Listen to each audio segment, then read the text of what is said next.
આ તો બધું આમ તકદીરનું અને કર્મનું જ ફળ હોય. મતલબ તકદીર એટલે કર્મનું ફળ. તો એ જ હોય ને ક્યાંક ને ક્યાંક એ જ જે રિબાઉન્સ થતું હોય તો જ તમને એવી પ્રેરણા મળે કે એવો વિચાર આવે કે હું આમ કરી નાખું, પેલું કરી નાખું. ખબર બી હોય કે આ કૂતરાને હમણાં લાત મારીશ તો કઈ છે, પણ તો એ લાત મારવાનો વિચાર કેમ આવે? હમણાં તમે કીધું ને કે કર્મનું ફળ, આવું આપણે માનતા હોઈએ કે ભાઈ મારું આ બધું છે એ કર્મનું ફળ છે.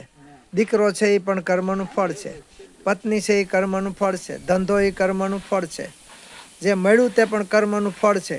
એવું આપણે જો માનતા હોઈએ તો પછી એમાં આક્ષેપ ન કરીએ.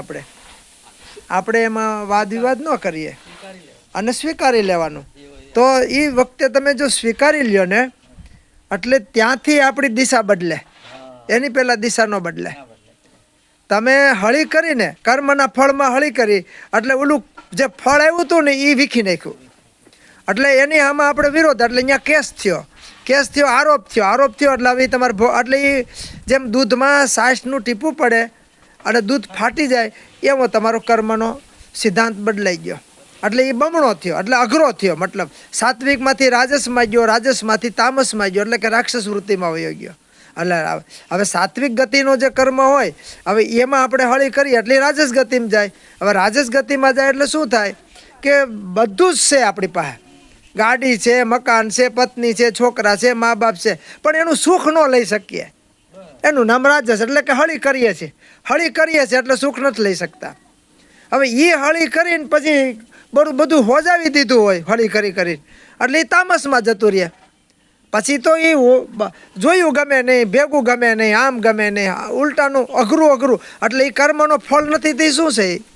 આપણે સાત્વિકમાંથી રાજસમાં વહી ગયા, રાજસમાંથી તામસમાં જતા રહ્યા. એટલે હવે તો અધોગતિમાં ગયા.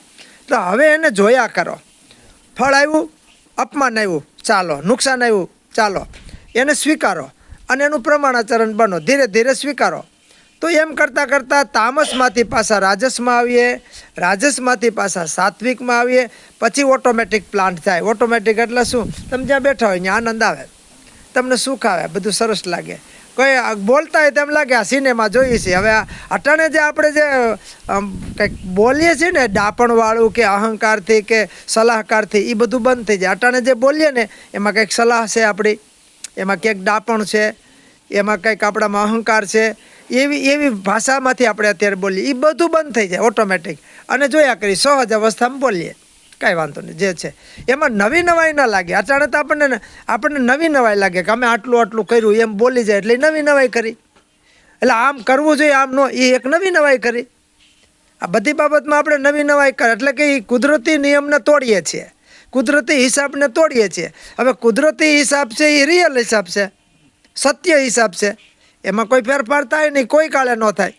અને એને ફેરફાર કરવો એટલે આપણે જીવનમાં બધી લાઈન વિખાય, ટોટલ વિખાય. હવે વિખાય એટલે આપણે પછી ન સમજી શકીએ ને અજ્ઞાનો એટલે બધાના દોષ આપીએ. આ છોકરાને કારણે, આ મા બાપને કારણે, ઓલાને કારણે આને. એટલે આપણે તો પહોંચી ન વળીએ, બગડ્યું એટલે તો બીજાને એને ઘોર અજ્ઞાન કહેવાય.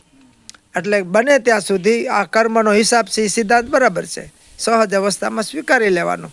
તો તમને તમારી લાઈન એટલી સરસ જાય, એટલી આગળ જાય કે કારણ કે કર્મનો હિસાબ તરત ન પૂરો થાય. કારણ કે અપમાન આવી જાય. હજી તો 6 મહિના લગી એમ કીધું એમ કે ભાઈ વરહદી ન હાલે ધંધો, 6 મહિના ન હાલે.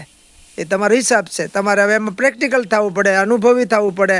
તમારે થોડું બધી સંબંધો બાંધવા પડે.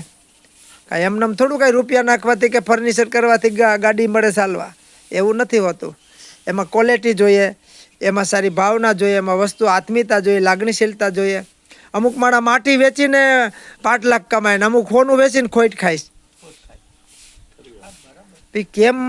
એની આવડતતા જોઈએ તમારી પાસે, થિયરી જોઈએ.